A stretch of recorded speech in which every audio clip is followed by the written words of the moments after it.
শিক্ষাঙ্গনের সম্প্রীতি ফেরাতে আজ থেকে সংহতি সপ্তাহ ঘোষণা। ফ্যাসিবাদী চক্রান্ত রুখে দেওয়ার প্রত্যয় বৈষম্য বিরোধী ছাত্র আন্দোলন সহ ১৯ সংগঠনের। আওয়ামী লীগের পুনর্বাসনের প্রশ্নে জিরো টলারেন্স ছাত্র সংগঠনগুলো জিরো টলারেন্স নীতি অবলম্বন করবে। প্রায় ৬০ থেকে ৭০ কোটি টাকার মালামালের ক্ষয়ক্ষতি সাধন করে এবং অনেক ল্যাপটপ, মোবাইল, তারপরে টিভি, চেয়ার এগুলো লুটপাট করে নিয়ে যায়। আমরা আমাদের মামলার জন্য প্রস্তুতি নিচ্ছি।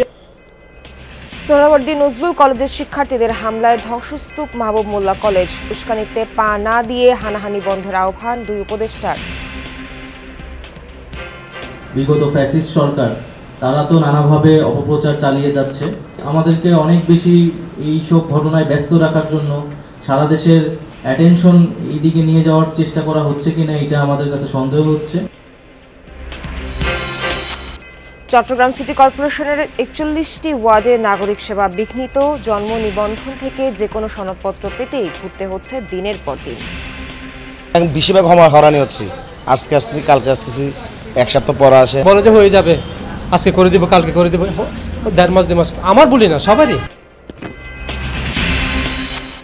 নাটোরের শতাধিক স্থানে স্লিপারের ক্লিপ চুরিতে ঝুঁকিতে রেলপথ। নিরাপত্তা ব্যবস্থা জোরদারের পাশাপাশি লাইনগুলো দ্রুত মেরামতের তাগিদ।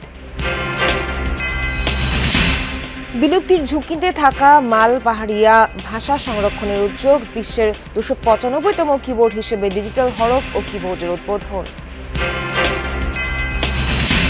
যুক্তরাষ্ট্রে আদানির ঘুষকাণ্ড ইস্যুতে লোকসভায় দিনভর সরব বিরোধী শিবির। ভারতীয় শিল্প গোষ্ঠীটির সাথে লেনদেন বন্ধ করেছে ফ্রান্সের টোটাল এনার্জি।